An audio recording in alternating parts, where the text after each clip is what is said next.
What's black and white, has 3 engines, and flew for more than 30 years? NASA's Space Shuttle, of course. The Space Shuttle redefined what a spacecraft could be and inspired countless people, including myself, to pursue careers in the space program. But ultimately, NASA's Space Shuttle fell a bit short. That's what we're talking about today. Let's get to it.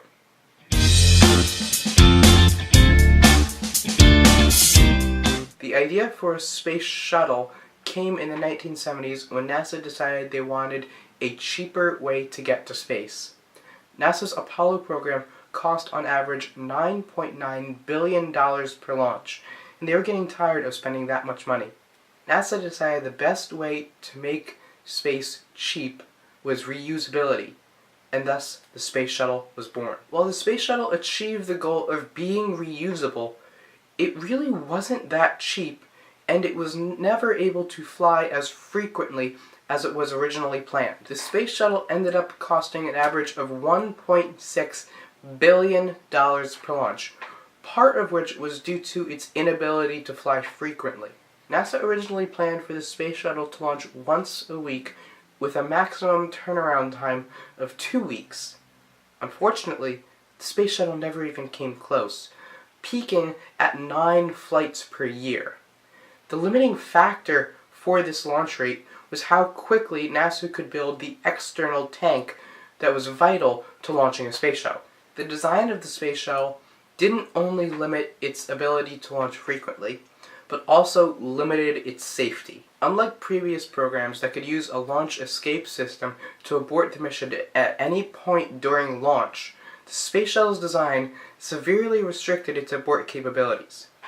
Due to the Space Shuttle's design as an aircraft, it could not land anywhere except a runway. This meant that if an emergency were to arise, the Space Shuttle would have to wait at maximum 2 minutes for the solid rocket boosters to detach before they could do anything at all. After booster separation, the Space Shuttle would either have to continue its ascent profile until it was on a trajectory to land on the other side of the Atlantic Ocean, or perform a complete 180-degree flip and land back at the launch site. Both of these scenarios were impossible if something went really wrong. The abort capabilities of the Space Shuttle were so terrible that the commander of the first Space Shuttle mission, John Young, nicknamed the abort procedures "things to do while waiting to die." A total of 14 astronauts were killed in only 2 separate incidents. Ultimately, both of those incidents could have been avoided if the Space Shuttle was designed differently.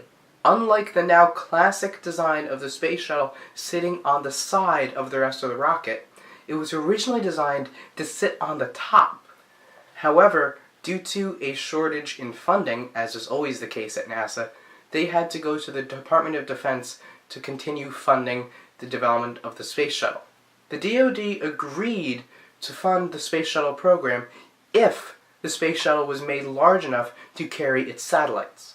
Ultimately, this increase in size of the Space Shuttle resulted in the Space Shuttle having to be mounted on the side of the rocket stack instead of on top. This design change of placing the Space Shuttle on the side meant that when the Space Shuttle Challenger's external tank failed during launch, the Space Shuttle was destroyed in the resulting explosion.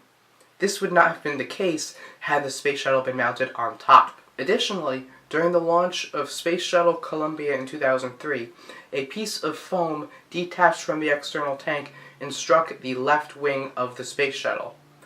This resulted in the loss of the vehicle and her crew when they re-entered Earth's atmosphere at the end of the mission.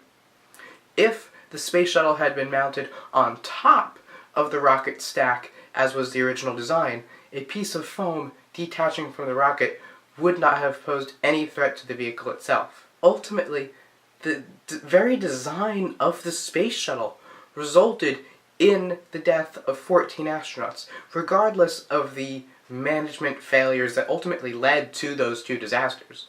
Despite all this, the Space Shuttle is still one of my favorite vehicles in all of aerospace history. It is one of the largest rockets ever built. It is the largest spacecraft to ever return from orbit. and so far, the only spacecraft to ever be reused.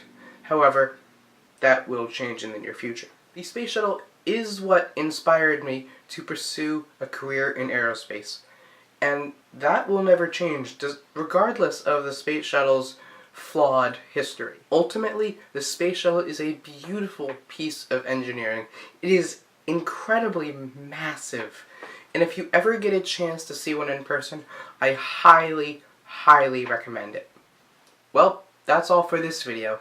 If you want to learn more about why the Space Shuttle really wasn't all it was cracked up to be, check out the video by Vintage Space on why she personally doesn't like the Space Shuttle.